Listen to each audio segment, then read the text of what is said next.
대응 방침 의지가 더욱 분명해지고 있습니다. 취재 기자 연결해 자세한 내용 짚어보겠습니다. 윤성훈 기자. 네, 윤성훈입니다. 오늘 일본 수출 규제 대책 관련한 민관정 협의회 2차 회의가 열렸다고요. 오늘 국회에서는 여야 5당이 참여한 민관정 협의회 2차 회의가 열렸습니다. 홍남기 경제부총리는 정부의 재정 지원 방식을 보다 확실하게 제도화하겠다며 내년 예산안에 소재 부품 관련해 2조 원 이상을 반영하겠다고 말했습니다. 이와 함께 이번 기회에 소재, 부품, 장비 자립화가 흐지부지되지 않도록 전담 논의기구를 마련하겠다고 덧붙였습니다. 네, 이낙연 총리도 이 소재 부품 등 국산화에 대한 의지를 밝혔다고요. 네, 이낙연 국무총리는 오전에 한국기계연구원을 방문했는데요. 이 총리는 일본의 경제 보복을 겪고 있지 않더라도 소재, 부품, 장비 산업의 강화는 반드시 가야 할 길이라고 말했습니다. 성윤모 산업통상자원부 장관도 소재 부품 산업 성장 관련 특별법을 상시법으로 개정하겠다는 뜻을 밝혔습니다. 또 전국 17개 시도의회는 일본의 전범기업 공공구매 제한 조례를 추진하기로 했습니다. 한편 문재인 대통령은 일본군 위안부 피해자 기림의 날을 맞아 SNS에 평화로운 한반도를 만들어가는 것이 할머니들의 희망을 이어나가는 것이라는 글을 남겼습니다. 그렇군요. 또 일본 쪽 오늘 반응은 어땠습니까? 아베 일본 총리는 한일 정부 관계가 냉각돼도 민간 교류가 이어져야 한다는 취지의 발언을 했습니다. 이를 두고 국제사회의 비판 여론을 희석시키기 위한 것이라는 해석이 나오고 있습니다. 이번 가운데 한일 외교차관이 광복절 직후 비공개 회담을 추진하려다 무산된 사실이 알려졌습니다. 이에 따라 일부에서는 광복절 이후 냉각기를 가진 후 한일 간에 어떤 식으로든 대화가 이루어질 것이라는 관측도 나오고 있습니다. SBS CNBC 윤성훈입니다. 다음 소식입니다. 정부가 중소기업들을 위한 연구개발 지원 기간과 규모를 지금보다 확대하기로 했습니다. 특히 4차 산업혁명과 관련된 신산업 기술 개발 지원을 강화하기로 했는데요. 자세한 내용 취재기자 연결합니다. 황인표 기자. 네, 황인표입니다. 중소기업에 대한 R&D 지원 방식이 앞으로 크게 바뀐다고요? 네, 중소벤처기업부가 오늘 중소기업 연구개발 지원책의 개편안을 발표했는데요. 기존 1년에서 최대 1억 원에서 3년 이상 최대 20억 원 내외로 지원 기간과 규모가 확대됩니다. 기술과 아이디어를 구현하는 초기 단계에는 1년간 1억 원이 유지됐지만 시장 검증을 받아서 경쟁력을 확보하면 2, 3년간 2억 원에서 10억 원까지 지원 규모가 더 늘어납니다. 또 경쟁력을 넘어 구체적인 사업화 단계에는 이 지원 기간을 3년 이상, 금액도 최대 20억 원 내외로 확대하기로 했습니다. 그렇군요. 또 4차 산업혁명 관련 분야에도 집중 투자하겠다고 밝혔다고요? 네, 시스템 반도체를 비롯해서 이 바이오와 인공지능, 미래차 등 이 20개 분야 152개 품목에 연간 2천억 원 이상을 우선 지원키로 했습니다. 특히 시스템 반도체와 미래형 자동차, 바이오헬스 분야는 매년 1,000억 원 이상의 R&D 비용이 집중 지원됩니다. 지난달 초 일본의 수출 규제 직후 발표한 지원책도 다수 포함됐는데요. 국산화 수요가 높아진 이 소재와 부품, 장비 분야는 전략 품목으로 개편해 R&D 자금을 우선 지원하고 관련 기술을 보유한 강소기업과 스타트업을 각각 100곳씩 선정해서 집중 육성하기로 했습니다. 정부는 또 산학연 협력 R&D 비중을 50%까지 확대해서 기술 개발 성과를 보다 많은 기업들이 공유할 수 있도록 할 방침입니다. 지금까지 SBS CNBC 황인표입니다. 지난달 취업자 수가 1년 전보다 30만 명 가까이 늘어나면서 18개월 만에 최대폭을 기록했습니다. 통계청은 보건복지와 숙박, 음식점업 등 서비스업 취업자 수가 크게 늘면서 고용 증가세를 이끌었다고 설명했습니다. 정인아 기자가 보도합니다. 서울 을지로 인근에서 한식당을 운영하는 김순남 씨는 최근 외국인 관광객 손님이 늘면서 직원을 더 늘릴 것을 고려하고 있습니다. 관광객들이 보면 한 1.5배? 작년보다 1.5배 정도 더 보면. 아무래도 관광 손님이 조금 늘다 보니까 그때보다는 조금 더 나서진 것 같아요. 관광객이 또 많이 늘으면 알바를 또 써야지요.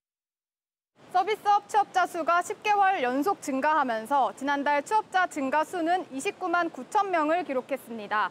지난해 1월 이후 18개월 만에 최대폭으로 증가한 겁니다.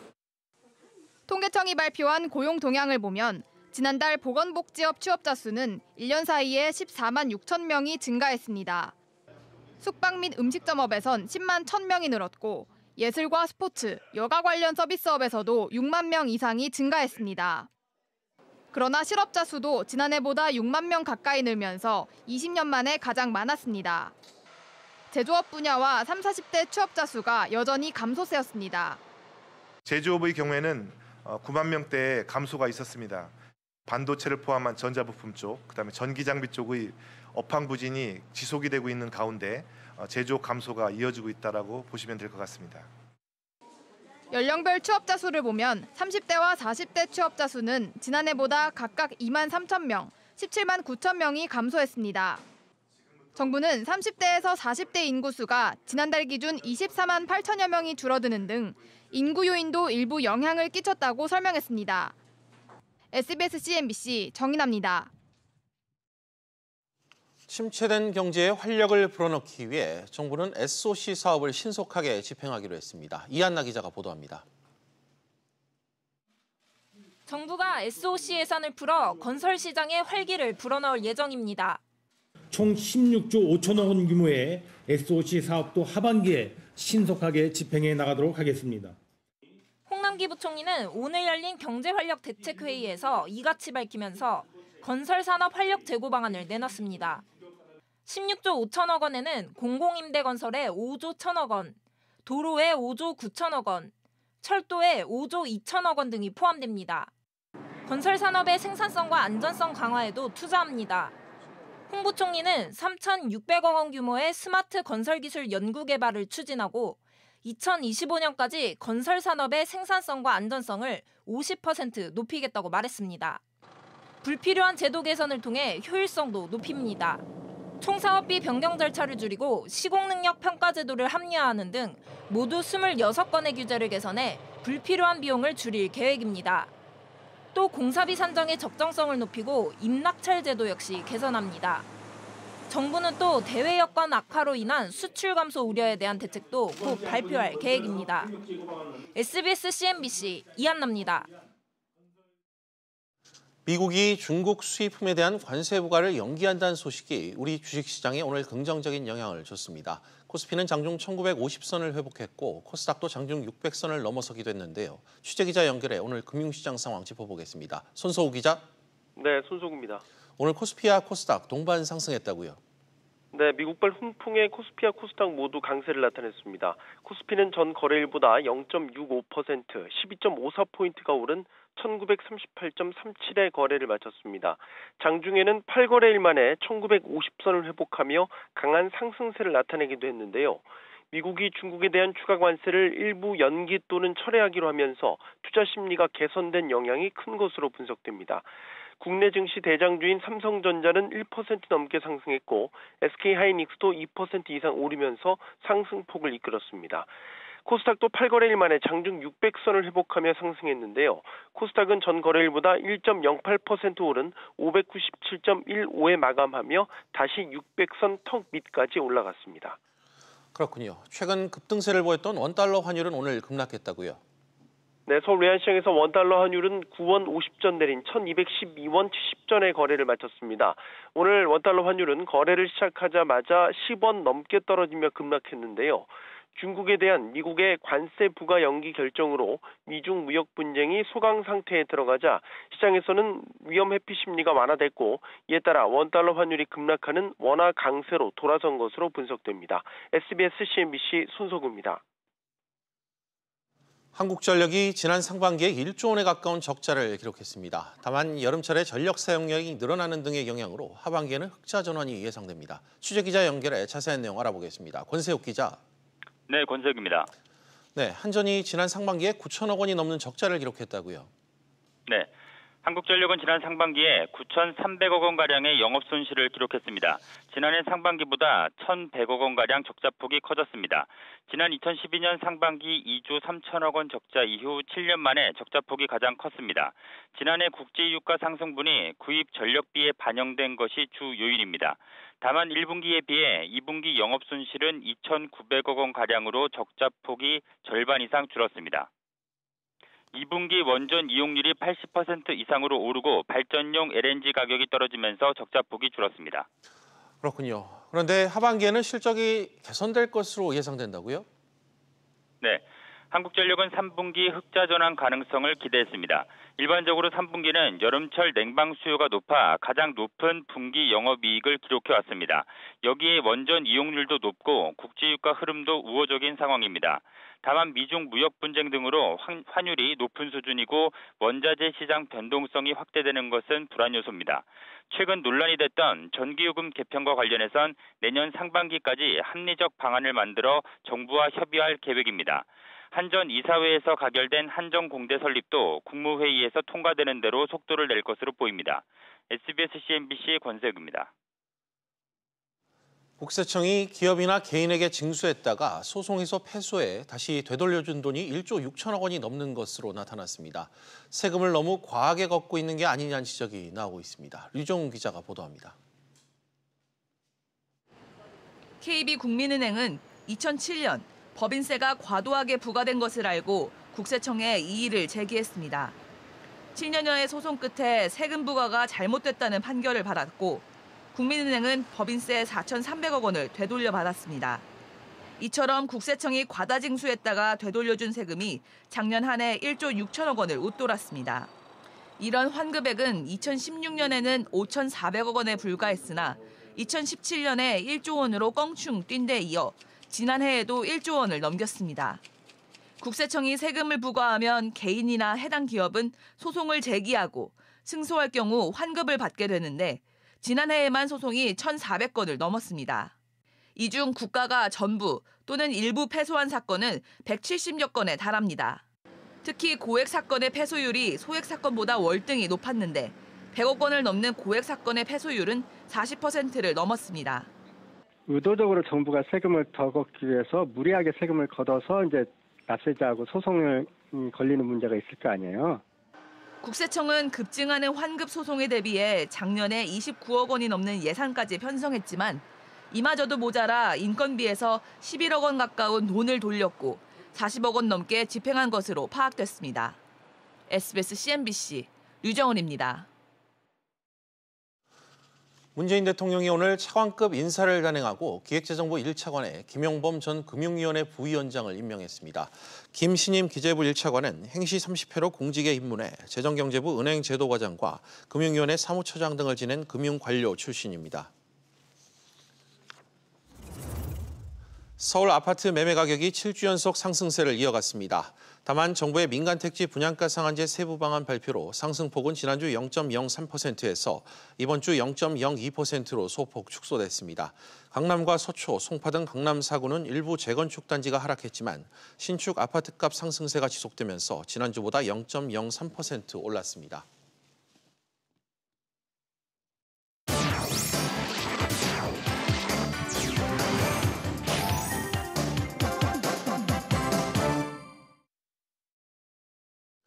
주요 이슈를 체크해보는 시간 이슈체크 오늘입니다. 그럼 먼저 첫 번째 이슈부터 보도록 하겠습니다. 화면 보시죠. 실속 없는 고용시장. 고용시장이 진짜 나아지는 걸까요? 서비스업을 위주로 30만 명 가까이 증가하면서 고용시장에 훈풍이 불고 있다는 분석이 나오고 있습니다. 그렇지만 이에 대한 반론도 여전히 만만치 않습니다. 경제부 장가희 기자와 이 내용 짚어보도록 하겠습니다. 장 기자, 지난달 일자리를 새로 구한 사람이 30만 명 가까이 늘었는데 실제로 고용 훈풍이 불고 있다고 봐야 됩니까? 네, 이번 취업자 수 증가폭은 지난해 1월 33만 4천 명 늘어난 이후 18개월 이후 가장 크게 증가한 겁니다. 여기에 올해 들어서 1월과 4월을 제외하게 되면 모든 달에서 20만 명을 넘어섰습니다. 네. 여기서 고용 사정이 좀 나아졌다고 볼 수 있는 대목은 바로 서비스업에서 취업자가 좀 증가했다는 점인데요. 숙박 및 음식점업 취업자는 10만 1,000명이 늘었습니다. 최저임금과 경기 부진으로 서비스업 취업자 증가가 좀 더뎠었는데 중국인을 중심으로 관광객이 계속 늘어나면서 숨통이 좀 트인 모습입니다. 보건업 및 사회복지 서비스업 취업자도 14만 6천 명이 늘었는데요. 이는 정부 재정이 투입된 일자리입니다.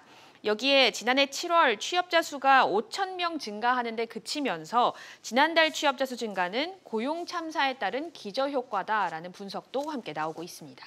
그렇군요. 또 우리 경제의 이 허리격인 30, 40대 제조업 또 이런 고용 사정은 좀 나아졌다고 봅니까? 사실상 아쉽게도 찬바람이 좀 여전한데요. 네. 지난달 제조업 취업자는 1년 전보다 9만 4천 명이 줄면서 16개월째 감소 행보를 이어가고 있습니다. 더 우려가 되는 대목은 제조업 일자리 감소폭은 지난 1월 17만 명으로 정점을 찍은 뒤 4월에는 5만 2천 명까지 떨어졌다가 다시 확대되고 있다는 점입니다. 예. 또 양질의 일자리로 함께 분류가 되는 금융 그리고 보험업도 지난달 5만 6천 명이 줄면서 7개월 연속 취업자가 계속 줄어들고 있습니다. 이로 인해서 40대 취업자 수는 1년 전보다 17만 9천 명이 줄었고요. 사정은 30대도 마찬가지입니다. 그렇군요. 결과적으로 취업자 수가 늘었지만 고용의 질은 좀 좋지 않다. 이렇게 좀 봐야 되겠네요. 네, 맞습니다. 지난달 체감 실업률을 나타내는 확장 실업률은요. 11.9%로 1년 전보다 0.4%포인트가 올랐는데 이는 관련 통계가 작성되기 시작한 2015년 이후 최고치입니다. 청년층도 마찬가지입니다. 현재 일본 수출 규제 그리고 미중 무역 분쟁으로 우리 경기 침체가 계속 이어지고 있는데 또 여기에 취업자는 늘고 있지만 좋은 일자리는 충분하지 않은 상황입니다. 결국 제조업 일자리가 좀 돌아서야 고용 시장이 본격적으로 회복될 것이라고 볼 수 있다는 분석이 많이 나오고 있습니다. 네, 장 기자 잘 들었습니다. 그럼 다음 이슈로 넘어가겠습니다. 두 번째 이슈입니다. 주택 취득세율.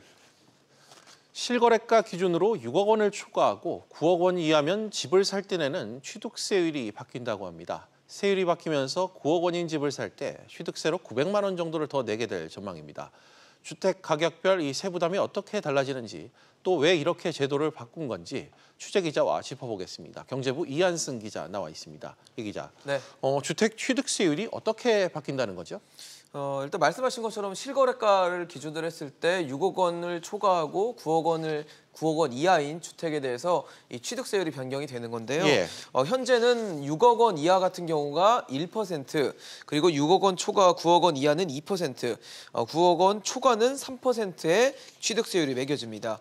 그런데 그중에서 이 가운데 있는 구간인 6억 원 초과 9억 원 이하의 주택의 경우에는 실거래가가 늘어날수록 취득세율도 커지는 구조로 바뀌게 된다는 겁니다. 네, 세율이 커지는 구조가 되면 세금을 더 낸다고 봐야 되는 건가요? 꼭 그렇다고 볼 수는 없습니다. 6억 원을 초과하고 7억 5천만 원 이하인 주택 같은 경우는 이 취득세가 좀 감소할 수 있고요. 예. 또 7억 5천만 원을 초과하고 9억 원 이하인 주택 같은 경우는 이 취득세 부담이 더 커지게 됩니다. 실거래가가 7억 원인 주택 같은 경우를 보면요. 취득세율이 기존 2%에서 1.67%로 낮아져서 취득세 납부액도 230만 원가량 낮아지고요. 또 7억 5천만 원짜리 주택 같은 경우는 지금 보시는 것처럼 세율이 2%로 똑같습니다. 그래서 취득세도 당연히 변함이 없겠죠. 8억 원인 주택을 좀 보겠습니다. 8억 원인 주택 같은 경우는 취득세율이 2.33%가 적용되기 때문에 취득세 260만 원가량을 더 내야 되고 9억 원인 주택 같은 경우도 세율이 올라가면서 한 900만 원 정도의 취득세를 더 내게 됩니다. 예, 뭐 다소 표를 보고 또 얘기를 하신 걸 들어봤을 때 좀 복잡해지는 것 같기도 한데 좀 제도를 왜 이렇게 바꾸는 걸까요? 일단 현행 제도를 봤을 때는요. 실거래가가 6억 원 그리고 9억 원일 때 이 세율이 좀 변동이 생기는데요. 이에 따라서 당연히 세금도 달라지기 때문에 거래 가격을 허위로 신고하는 경우가 늘고 있기 때문입니다. 지난해 말 기준으로 5억 9천만 원에서 6억 원 사이인 주택 거래 건수는 6억 원에서 6억 1천만 원 사이에 있는 주택 거래 건수의 한 6배 정도 수준을 기록했습니다. 예. 그러니까 쉽게 말씀드려서 실거래가가 6억 원 초반이면 신고할 때는 6억 원 초반이 아니라 한 5억 원 후반대로 허위 신고를 해서 이 세금을 좀 줄였던 것들이 많았던 영향으로 분석되고 있습니다. 그러니까 기존 세법에서는 2%였는데 1%대로 좀 신고를 했다. 6억 원 아래니까 그렇죠. 그 얘기인 것 같은데 그럼 이렇게 바뀌면 7억 5천만 원 초과, 이 9억 원 이하 주택을 가진 분들의 세부담이 좀 커지는 거 아닌가 이런 지적이 나오더라고요. 그렇죠. 일단 말씀하신 그 가격대에 있는 주택을 갖고 계신 분들 같은 경우는 이미 공시가율이 현실화되면서 보유세 부담도 커졌는데 여기에 이제 거래세, 취득세까지 인상이 되면서 세부담이 더 커지게 됐습니다. 네. 또 정부는 이 가격대 주택 거래량 같은 경우가 전체 2.2%로 굉장히 미미하면서도 세부담을 늘려서라도 이 허위 거래에 대한 신고를 좀 좀 방지하는 데 중점을 뒀다고 설명을 했는데요. 그리고 9억 원을 초과하는 구간을 세분화하는 것도 얘기가 나왔는데 이에 대해서는 이 가격대 주택 매매 거래가 대부분 수도권과 서울 지역에 집중이 돼 있기 때문에 세수 불균형을 좀 우려되는 부분이 있기 때문에 향후 이 부분에 대해서는 신중하게 좀 검토를 해보겠다 이렇게 설명을 했습니다. 네, 뭐 주택 구입하시는 분들 좀 세율 좀 꼼꼼히 신경 써야 될 것 같습니다. 네. 이 기자 잘 들었습니다. 네, 이제 마지막 이슈 짚어보도록 하겠습니다. 세 번째 이슈입니다. 항공업계 실적 난기류. 그동안 고공행진하던 국내 항공업이 난기류를 만났습니다. 대형사, 중소형사 가릴 것 없이 2분기 부진한 성적표를 받아들였습니다. 이유는 뭔지, 또 3분기 전망은 어떤지 산업부 안지혜 기자와 함께 알아보도록 하겠습니다. 안 기자, 먼저 항공업계 이번 2분기 실적 어떻게 나왔습니까? 네, 오늘 2분기 실적 발표 마지막 날을 맞아서 주식시장에 상장한 항공사들의 실적 발표가 잇따르고 있는데요. 네. 대한항공의 경우 2분기 영업 적자가 1,015억 원을 기록했습니다. 1, 2분기를 합친 상반기 전체로 보면 매출은 지난해와 비슷한 수준이긴 한데요. 영업이익으로 보면 467억 원을 기록해서 지난해 같은 기간보다 80%가 넘게 줄었습니다. 예. 방금 발표한 아시아나항공 역시 2분기 영업 손실이 1,241억 원으로 적자 전환을 했고 예. 상황은 저비용 항공사들도 마찬가지입니다. 티웨이 항공이 영업 손실 265억 원으로 지난해와 비교해서 적자 전환했고 진에어 역시 266억 영업 손실을 기록하면서 적자 전환으로 돌아섰습니다. 네, 그동안 항공업이 줄곧 고성장세를 이어왔다 이런 뉴스가 많이 보도가 됐었는데 왜 이렇게 갑자기 실적이 나빠진 겁니까? 네, 우선은 치솟은 원달러 환율이 항공사들 발목을 우선 잡았는데요. 환율이 오르면 달러로 결제하는 항공료나 아니면 비행기를 빌려온 대가로 지불해야 하는 리스 비용이 커집니다. 지금 화면을 보시면 지난 3월 초에 1,120원의 원대였던 원달러 환율이 꾸준히 올라서 5월 중순에는 1,190원까지 오르게 됩니다. 예. 그만큼 항공사들 수익성에 타격이 있었다는 얘기고요. 또 대한항공과 아시아나항공 같은 대형 항공사들의 경우 화물 매출 역시 부진했습니다. 보통 비행기 화물은 반도체나 의약품과 같이 부피는 작지만 비싼 제품들인데요. 반도체 경기가 우선적으로 둔화한 데다가 미중 무역 분쟁의 여파로 운송량 자체가 줄었기 때문입니다. 네, 여러 분석들을 좀 해주셨는데 하반기 전망도 좀 좋지 않다고요. 3분기부터는 일본행 보이콧 여파가 고스란히 실적에 반영될 것으로 보입니다. 예. 실제로 이달 첫 주에 일본 노선 탑승률은 71.5%로 지난해 같은 기간에 비해서는 13%포인트나 줄었습니다. 물론 항공사들이 중국이나 대만, 동남아로 대체 노선을 찾고 있긴 한데 당장 비행기를 띄우기가 쉽지 않고요. 지금 엎친 데 덮친 격으로 중국계에서 돌발 변수도 생겼습니다. 예. 중국 항공당국이 오는 10월 10일까지 그러니까 2달가량 한국과 중국을 오가는 신규 임시 부정기 편의 운항 신청을 받지 않겠다고 최근 통보를 했습니다. 네. 당장 일본행 간편 수요를 일부 중국으로 돌리려고 했던 우리 항공사들 입장에서는 굉장히 당혹스러울 수밖에 없는 상황인 건데요. 때문에 당분간 항공사의 실적은 저공 비행이 불가피해 보입니다. 그렇군요. 안 기자 잘 들었습니다. 네, 피지플러스 계속해서 오토론으로 이어가겠습니다. 오토론은 시청자 여러분들도 유료 문자 100원으로 의견 보내주시면 실시간 토론에 참여하실 수 있습니다. 샵 3698번으로 많은 참여 부탁드리겠습니다.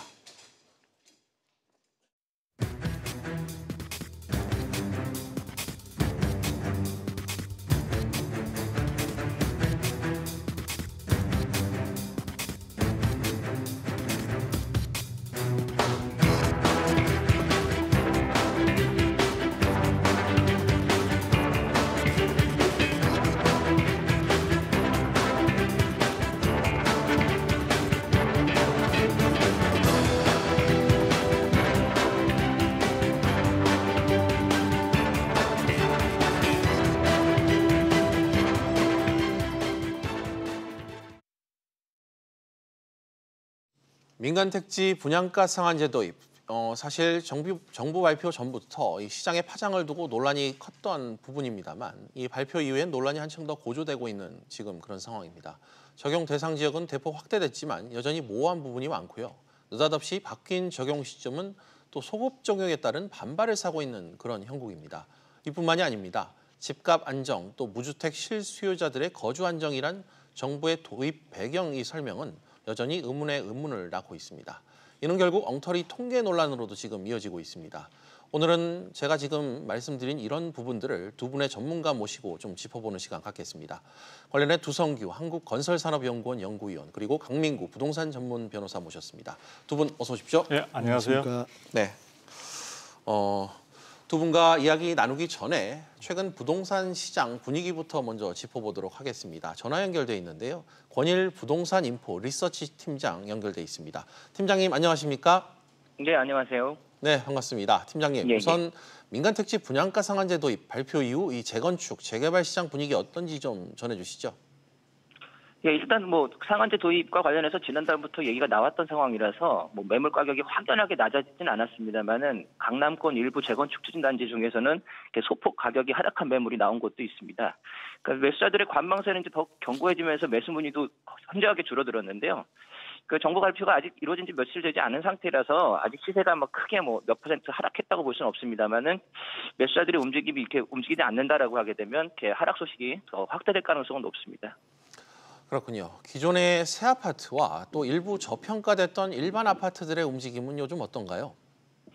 예, 지난달 그 도입과 관련해서 얘기가 나온 이후에 그 재건축 단지 인근에 있는 신축 아파트들에 대한 문의가 한동안 좀 늘었습니다. 그래서 실제로 그 강남 음마 아파트 같은 경우는 그 음마 아파트보다는 그 인근에 있는 새 아파트에 대한 문의가 늘었다는 게 현지 이제 부동산들의 얘기였고요. 다만 이제 그 적었던 매물들 자체가 매도자들이 다시 매물을 걷어들이고 있는 상태여서 매물을 찾기가 좀 쉽지 않고 있고요. 발표 이전보다 매수자들 같은 경우도 좀 적극적으로 매수를 나서기보다는 물건 가격을 좀 파악하는 선에서 지금 시장을 좀 주시하고 있으면서 양쪽 다 좀 관망하는 양상을 보이고 있습니다. 네, 정부의 이번 주 초 발표로 이제 곧 10월이면 이 상한제가 본격 시행될 텐데 그러다 보니 분양을 서두르는 재건축 단지들도 보이는 것 같던데요. 어떻습니까? 예, 그 후분양을 고려했던 건설사나 정부 사업 조합들 입장에서는 지금 굉장히 곤란한 상황인데요. 그러니까 차라리 선분양을 하는 게 더 낫다라는 이제 판단하는 모습들도 나오곤 있습니다. 실제로 후분양을 결정했던 강남구 삼성동의 상하 아파트 같은 경우는요, 이달 총회를 통해서 선분양 추진 방안을 논의할 계획이고요. 올해 이제 11월이나 혹은 이제 후분양까지 고려했던 강동구 둔촌주공도 적절한 분양 시기를 관련해서 그 재검토하는 것으로 지금 알려지고 있습니다. 네, 팀장님 하나만 더 여쭙겠습니다. 최대한 규제를 피하고자 하겠지만 재건축 초기 단지들은 이마저도 쉽지 않을 텐데 이 몇몇 단지들에선 사업을 잠정 중단할 수도 있다는 전망도 조금씩 나오고 있더라고요. 실제 시장 판단은 좀 어떻습니까? 예, 실제로 사업 초기에 있는 단지 그 사업장 같은 경우는 사업이 중단될 가능성이 높고, 그리고 완전히 중단을 할 것이냐 아니면은 무기한 연기를 할 것이냐 이제 이런 고민들이 좀 커지고 있을 것 같고요. 다만 이제 그 사업이 일정 부분 좀 진행된 사업장들 같은 경우는 일몰 비용이 문제가 되기 때문에 아마도 이제 그런 일몰 비용과 관련해서 주민들에게 어떻게 그게 부과될 것이냐, 얼마나 부과될 것이냐에 따라서 그 잠깐 분쟁의 좀 소지가 있고요. 내년부터는 또 정비사업 일몰제가 시행되기 때문에 분양가 상한제 시행과 맞물려서 이도저도 못하는 그런 사업장들이 늘어날 것으로 예상됩니다. 그래서 당분간 그 시장의 혼란은 불가피할 것으로 예상됩니다. 네, 알겠습니다. 팀장님 오늘 전화 연결 고맙습니다. 네, 감사합니다. 네, 감사합니다. 네, 그럼 두 분과 이제 본격적으로 이야기 나눠보겠습니다. 먼저 두 박사님, 방금 앞서 들으신 대로 각종 이 정비 사업에 진행되고 있는 곳들, 특히 이 재건축 시장이 혼란스러운 것 같은데 아무래도 조합원들의 셈법이 복잡해졌다 이렇게 좀 봐야 되겠죠? 그렇죠. 각 단지들마다 사업의 진행 속도도 다를 것이고 또 실제 이제 어느 정도 관리 처분 인가까지 난 단계와 그 이전 단계로 또 크게 구분할 수도 있는데요. 이번에 정부의 대책 속에는 이제 입주자 모집 공고일을 기준으로 할 것이다라는 식으로 나왔기 때문에 그 전 단계에 있어서 어떤 식으로든지 지금 그동안에 많이 검토되었던 대안 부분들이 실질적으로 대안으로서의 의미를 상실하는 경우들이 많이 나타나고 있습니다.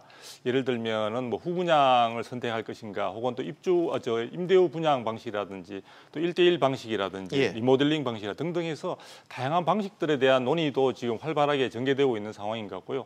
각 또 조합원들 사이에 있어서도 이 사업 자체를 정말 조금 전에 나온 대로 계속 진행할 것인가, 아니면 일시적으로 중단을 할 것인가, 또 중단을 했을 때 추가되는 그런 많은 그 금융 비용이나 이런 부분들을 충분히 상쇄하고도 나중에 이익이 기대될 수 있는가 하는 시장 전망에 대한 입장들이나 이런 것도 다 다르기 때문에 조합 내부에서조차도 사실은 굉장히 하나의 의견으로 모으기가 쉽지 않은 상황이라고 할 수 있습니다. 네, 사업을 계속 할지 말지 좀 기로에 놓였다고 좀 볼 수 있을 것 같은데 만약 분양가 상한제가 이 본격 적용되면 박사님, 조합원들이 예상한 분양가에 큰 변동이 좀 생길 것 같은데 그렇죠. 어느 정도로 추산을 좀 해야 될까요? 네, 그러니까 이 부분이 쉽지 않은 상황들인데요. 국토부에서는 과거 노무현 정부 때 그때 시뮬레이션 했던 그런 결과들을 들어서 결과적으로 본다면 20%에서 30% 정도의 현재 시세 대비 가격 하락이 예상된다는 식으로 네. 발표를 하고 있습니다. 그리고 민간에서도 결국 그 부분과 관련해서 시뮬레이션을 많이 이제 제시하고 있긴 하지만 그런 부분들도 현재 시세라는 부분도 변동성이 있는 데다가 예. 또 기존에 이제 사실은 허그라고 하는 그 분양 보정 단계에서 받았던 어떤 그 여러 가지 분양 가격 수준이나 이런 부분들과도 연계도 있기 때문에 정확하게 시세 대비 어느 정도의 가격의 다운이 될 것이냐, 하락이 될 것이냐에 대해서는 판단하기가 쉽지 않은 상황들입니다. 그리고 이미 관리 처분 단계에서 여러 가지 분양 물량에 대한 부분과 각 또 조합원들의 이익 권리 부분에 대한 귀속 여부에 따라서 사실은 그런 분양가가 상당히 치밀하게 계산돼서 나온 것들인데 예. 그런 부분들을 원점에서 다시 계산할 수도 있다는 측면에서 본다면 정부 이야기대로 약 20% 내외의 가격 하락을 예상해 보면은 크게 오차는 없을 것으로 예상이 됩니다. 예. 뭐 정부의 이 30% 떨어진다는 그 예측 대체로 좀 맞을 것 같다는 얘기를 해주신 것 같고요. 문제는 이미 관리 처분을 하고 이주를 시작한 단지들일 것 같습니다. 이번엔 변호사님께 좀 여쭙도록 하겠습니다. 상한제 적용 시점이 달라지면서 일부 단지들은 지금 소급 적용이 예상이 되고 있죠. 그렇죠. 그게 이제 옛날에 이제 관리 처분 단계였는데 지금 이제 입주자 모집 공고 단계로 그렇죠. 시간이 이제 늘어가면서 이미 예. 관리 처분을 받은 그 재건축 조합까지도 이 상한제 적용을 받게 됩니다. 예. 그러니까 사실상은 소급 적용이 되는 거고 이미 또 이제 이주를 철거나 이주가 되기 전이라면은 예. 이 사업성을 따져갖고 이거 시기라든가 여러 가지 방법을 한번 재고를 할 수라도 있는데 네네. 이미 이주가 돼갖고 뭐 집을 다 이제 부순 데서는 거주비 또 비용이 또 계속 증가되기 때문에 이걸 안 할 수도 없습니다. 정부에서는 아마 그걸 알고 어차피 이런 제도를 만들어도 이미 시작된 그 조합은 계속 갈 것이다. 그러니까 공급에 문제가 없다. 이렇게 판단하고 있는 것 같습니다. 알겠습니다. 지금 소급 적용이 예상된 단지들을 중심으로 재산권 침해 논란도 지금 일고 있습니다. 이에 대해 일단 국토부는 확정된 재산이 아닌 기대이익일 뿐이다. 문제가 없다. 이런 주장을 펼치고 있는데요. 변호사님은 어떻게 좀 판단하세요? 결론부터 말씀드리면은 이거는 단순한 기대이익이 아닙니다. 사실상의 재산권 침해가 맞다고 보입니다. 네. 이 국토교통부에서 제출한 그 보도 자료를 보면은 이 기대이익이니까 문제가 없다 이런 얘기를 하는데 이게 이제 헌법재판소에서 나온 그 결정문에 나온 그 용어를 그대로 인용한 거예요. 아전인 수식으로. 근데 거기서 말하는 기대이익이라는 거는 이게 아주 불투명한 거. 그러니까 막연한 어떠한 기대이익 같은 거. 그러니까 이게 실질적으로 재산권으로 될지 안 될지 전혀 아무도 알 수 없는 경우의 기대이익인데 지금 이 정부에서 그 요번에 말한 그 입법 예고한 그 주택법 시행령에 따른다면은 사실상 조합원들한테는 현실적으로 수억 원에서 많게는 뭐 10억 원 이상까지도 손해가 올 수 있는 바로 직격탄이기 때문에 과연 이게 단순한 기대이익이냐? 저는 법리적으로 봤을 때는 그건 무리한 해석이라고 보이고요. 예를 들자면은 뭐 광업건이라든가 농업건, 심지어는 뭐 소음이라든가 이런 걸로 인한 영업상 손실, 뭐 이런 것도 그러면 다 기대이익이 될 수 있냐 이거죠. 반문을 그렇게 하고 싶어요. 그렇기 때문에 이거는 사실상의 재산권 침해라고 봐야 됩니다. 알겠습니다. 정부의 그 해석과는 좀 다른 재산권 침해 논란이 있다. 그 부분을 좀 지적을 해주셨습니다. 그런데 두 박사님, 일반 그 일부 단지에서는 조합원이 분양가가 지금 일반 분양가보다 더 높은 역전 현상도 전망되고 있다. 이런 얘기가 계속해서 좀 나오고 있습니다. 일단 이게 맞는 내용인가요? 가능성은 있다고 보여집니다. 그러니까 지금 충분히 조합원들의 기존 자산에 대한 어떤 평가들이 이제 관리 처분 단계에서 충분히 반영이 돼서 지금 계산이 됐는데 일반 분양분의 경우에 있어서는 어느 정도 그 많은 또 건설사들의 수익이나 이런 부분들도 이제 반영이 된 그래서 기본형 건축비에다가 토지 대금에다가 사실은 이제 어느 적정 이윤이 이제 가미된 그러한 방식으로 분양가 상한이 이제 결정이 되는 상황인데요. 실제 이번에 이러한 분양가 상한제가 적용될 경우에 있어서는 예를 들어 토지 가격이나 이런 부분도 사실은 감정평가 가격으로 한다고 하긴 하지만 공시가격을 기준으로 할 것으로 지금 적용 이야기가 되고 있기 때문에 아마도 주변 시세 대비해서 상당히 낮은 가격으로 형성될 가능성들이 있고요. 또 기본형 건축비라는 게 국토부에서 매년 고시하고 있지만 상당히 제한된 금액으로 지금 한정되어 있습니다. 그러다 보니까 일반 분양가 자체가 조합원들에든 좀 어느 정도 그러한 아까 사업에 대한 어떤 개발 이익에 대한 기대감들이 반영된 그런 가격에 비해서는 상당히 좀 떨어지는 그런 상황도 얼마든지 나타날 수 있다고 볼 수 있습니다. 네, 방금 제가 말씀드렸던 역전 현상 충분히 가능성이 있는 이슈다. 그런 부분을 좀 근거를 들면서 지적을 해주셨습니다. 그런데 사실 조합원으로서는 일반 분양가가 낮아지면서 추가 분담금 부담도 지금 커진 상황이죠. 그렇죠. 그 일반 분양 우리 그 국내의 재건축 사업의 가장 근본적인 구조는 일반 분양분의 충분한 수익을 통해서 전반적으로 재건축에 있어서의 사업 비용을 충당하는 쪽으로 그리고 거기서 수익도 남기는 쪽으로 이제 기대를 하고 있습니다. 물론 이제 준공되고 난 뒤에 그 주택 자체의 가치가 자연스럽게 시장 가격에 접근하면서 나오는 이익도 있겠지만 그런데 이제 그런 부분에서 본다면은 사실은 실질적으로 이번에 이제 일반 분양가 자체가 분양가 상한제로 인해서 거의 한 30% 정도 만약 하락한다고 본다면은 그 경우에 있어서는 그 부분의 하락분 자체를 동일한 방법과 동일한 어떤 수단으로서 재건축이 진행된다고 한다면 그 하락분의 상당 부분을 결국은 조합원들이 각자가 분담해서 부담을 해야 되는 그런 상황이 된다고 볼 수 있죠. 그래서 지금 예상되고 계산된 어떤 그런 분담금보다 추가적으로 상승할 가능성은 당연히 지금 예상된다고 볼 수 있습니다. 새 집을 살고 싶은 입장에서는 예상했던 내야 될 돈보다 더 추가로 낼 수 있는 그런 제도가 돼버린 그런 상황인 것 같습니다. 변호사님께는 이번에 이 질문을 좀 여쭤야 될 것 같은데요. 조합원들의 추가 분담금 이 규모에 따라 반발이 일단 당연히 커지는 건 맞을 것 같고 실제 이와 관련한 집단 소송 분위기, 집단 소송 움직임이 좀 감지가 되고 있습니까? 아직은 이제 입법 예고 단계이기 때문에 구체적인 어떤 뭐 분양가 상한선이라든가 이런 거에 대한 결정도 없습니다. 그렇기 때문에 지금 당장 뭐 집단 소송이나 뭐 헌법 소송 같은 거를 제기하지는 않을 분위기인데 문제는 이제 이게 실질적으로 이 법령이 이제 시행됐을 때 10월 이후에 그렇죠. 그때 이제 만약에 10월 달에 이게 시행된다면은 당연히 이건 좀 문제가 될 것 같습니다. 왜 그러냐면은 정부가 지난번에 그 재건축 초과이익 환수 제도를 했습니다.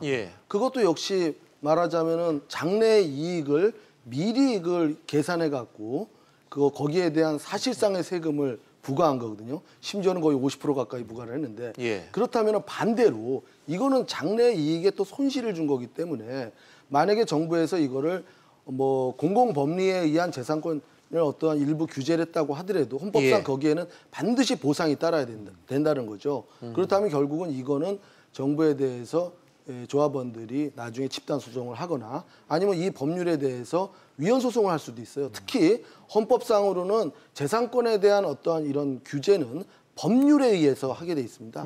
근데 이건 지금 법령으로 하는 거거든요. 대통령 명령으로. 그렇다면 이거 역시도 헌법에 어긋나고 결국은 이제 가장 쟁점이 되는 거는 과연 이 조합원들의 이 재산권이 정말 법률상 재산권으로 인정을 받을 것이냐 아니면 국토부에서 얘기하는 어떤 단순한 기대권이냐 이거에 이제 쟁점이 될 텐데 재건축 초과이익 환수 제도랑 좀 모순이죠. 정부에서 하는 게. 그러니까 그게 기대이익이 아니라 재산권이기 때문에 거기에 대한 세금을 매겼다면은 이거 역시도 재산권으로 봐줘야 되는 게 이게 법률적으로 통일된 해석이라고 보입니다. 앞서 뭐 정부가 내세웠던 이 제초안 이슈와도 좀 상충되는 분위기가 좀 분명히 있고 10월 이후에도 분명 이 부분은 문제가 될 수 있는 소지가 있다는 점을 전문가인 변호사님께서 좀 지적을 해주셨습니다. 국토부가 내세우고 있는 논리, 사실 조합원들 입장에선 반발할 수밖에 없는 대목인 것 같습니다. 일단 뭐 이 얘기는 여기까지 하고요. 이번에는 이 정부가 민간택지 분양가 상한제 카드를 꺼내들면서 내세웠던 배경, 집값 안정을 위한 분양가 통제였습니다. 또 하나가 이 무주택 실수요자의 내 집 마련 부담 완화였는데요. 그런데 이 주거 안정 부분에 의문들이 제기되고 있어서 이 부분을 좀 전문가와 짚어보도록 하겠습니다. 두 박사님, 무주택 실수요자 입장에서는 민간주택 분양가 상한제가 되면 실제 시장 가격보다 지금 낮은 가격에 청약을 할 수 있어서 좀 이득일 것 같은데 실제 분위기는 좀 냉랭하다고요. 그렇죠. 제가 볼 때는 이제 두 가지 정도로 짚어볼 수 있을 것 같은데요. 일단 먼저 분양가 상한제를 민간 택지까지 왜 확대 적용을 하느냐 하는 부분에서 우리가 생각을 해봐야 되는데요. 그것은 정부가 기대하는 바는 그것을 통해서 주변 시세를 떨어뜨리고자 하는 게 사실은 정책의 주된 목표라고 볼 수 있습니다. 그런 부분들이 과거에 사실 실제적인 어떤 결과치가 실증할 수 있는 자료들이 없기 때문에 현재로서는 그 정부는 기대를 하고 있는데 오히려 많은 전문가분들이나 일각에서는 그런 부분들이 되는 것이 아니라 공급이 위축되거나 이렇게 함으로써 가격이 오히려 상승할 수가 있다. 그래서 일반 분양분 자체는 분양가 상한제 적용으로 가격이 다운이 되겠지만 아래가 하락이 되겠지만 주변의 시세는 일반적인 주택이나 이런 것들은 특히 신축 아파트를 중심으로 해서 가격이 오름세를 보이고 있는 점을 감안한다면 오히려 가격이 상승함으로써 무주택자가 청약 시장이 아닌 곳에서 주택을 구입하는 것은 상당히 부담이 더 증가할 가능성이 높다고 볼 수 있습니다. 또 하나는 지금 현재 85제곱미터 이하의 경우에 있어서는 100% 가점제로 하기 때문에 무주택자 가운데 있어서도 사회초년생이나 신혼부부들 그리고 어느 정도 30대 정도, 40대까지도 포함해서 얘기해 볼 수 있는데요. 그 경우에 있어서도 전체적인 청약 가점 자체가 굉장히 제한적인 점수에 머물고 있습니다. 그렇게 된다면 지금 많은 일반 분양분으로 나오는 물량 가운데서도 본인들이 직접적으로 내 주택으로서 기대감을 가지고 청약을 하게 되는 그 진입 단계에 있어서의 점수가 사실 그 기본적인 당첨 가능성에 상당히 못 미치는 경우가 대부분이기 때문에 무주택자들 가운데에 있어서도 사실은 나이가 적거나 또 미혼인 상태에 있거나 그런 분들은 상당히 이번에 혜택 자체를 받을 수 있는 가능성은 대단히 멀다 이렇게 볼 수 있거든요. 그런 점에서 무주택자의 실소유자라 하더라도 실질적인 자기가 혜택을 받을 수 있는지 여부 그리고 주택 가격의 하락으로 인해서 시장 안정 가운데 자기가 주택 마련의 기회를 좀 더 당길 수 있느냐는 보다 냉정하게 좀 검토를 해봐야 될 것 같습니다. 정부가 집값을 인위적으로 낮추려는 제도를 지금 도입하려고 하고 있지만 실제 청약 시장에서는 그와 반대의 결과가 일어날 수 있다. 그런 지적을 좀 해주신 것 같습니다. 방금 제가 말씀드린 이 부분과 관련해서 변호사님, 젊은 층의 무주택자들이 좀 불리할 수 있다는 이 지적을 두 박사님께서 좀 해주셨는데 이 부분을 좀 어떤 시각으로 좀 봐야 될까요? 예, 원래 이제 청약 가점제에서 제일 중요한 게 이제 무주택 기간, 이제 1년마다 2점씩 붙고요. 그다음에 청약 통장 가입 기간인데 그건 또 1년마다 1점씩 붙습니다. 그리고 이제 부양자 수가 또 중요해요.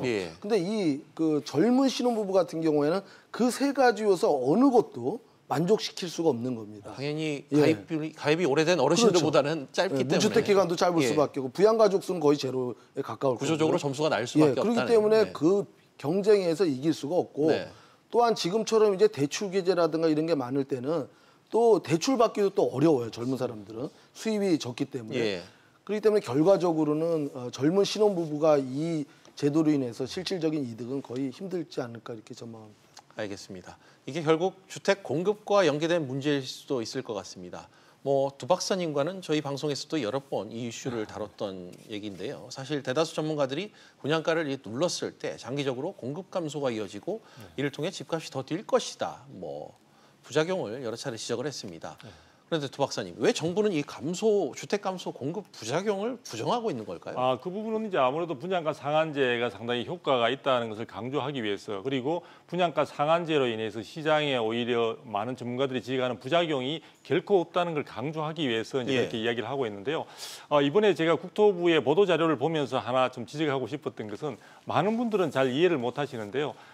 아마 장관님인지 아마 그 정책 당국자가 이야기를 했습니다. 그동안에 우리가 과거에 분양가 상한제에 민간 택지 확대 적용을 했을 때 실제 인허가 부분에 있어서는 전혀 줄지 않았다 이런 부분을 강조를 많이 하고 있습니다.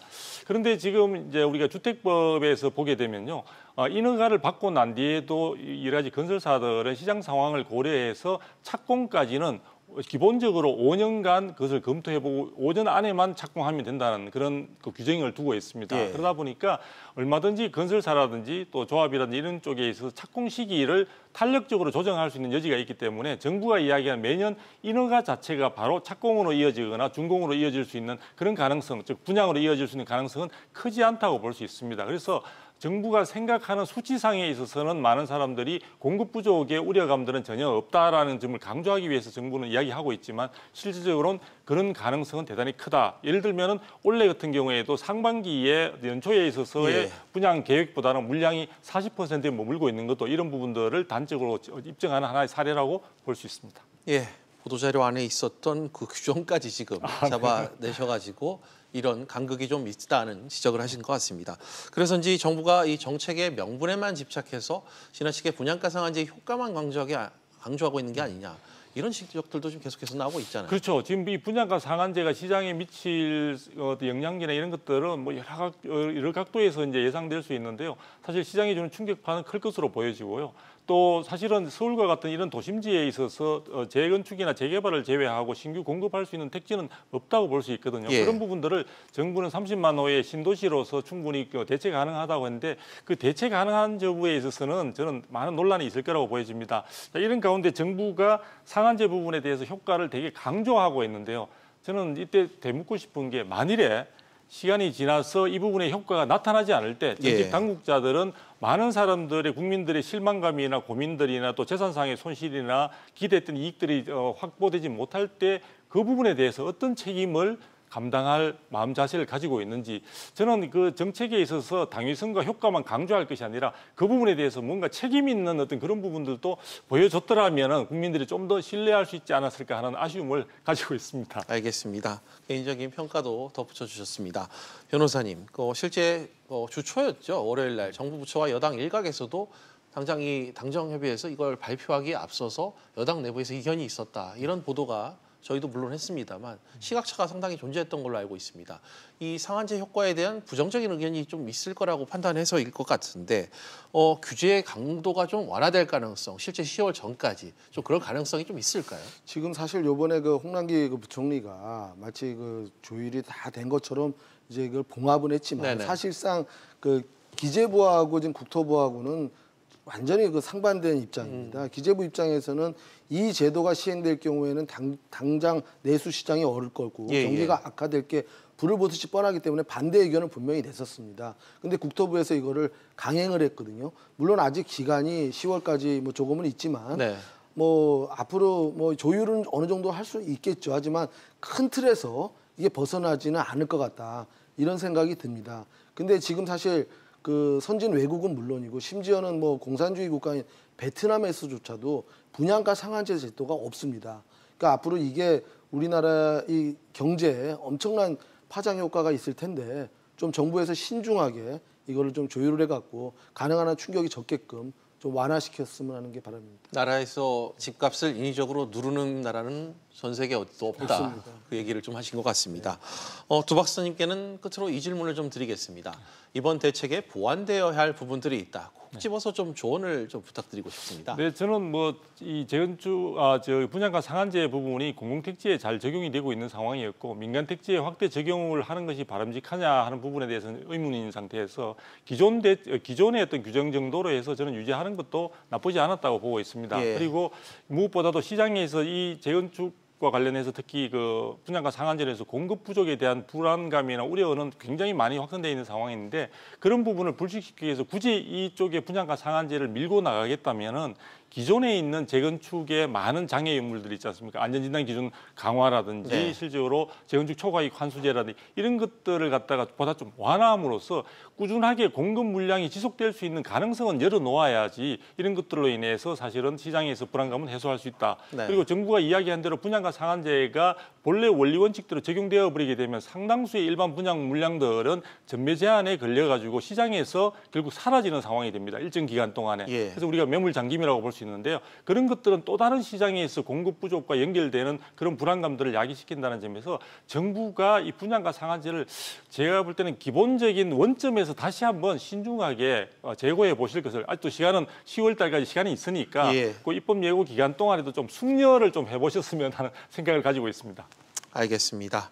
오늘 두 분 말씀 여기까지 듣도록 하겠습니다. 오늘 두 분 나와주셔서 감사합니다. 감사합니다.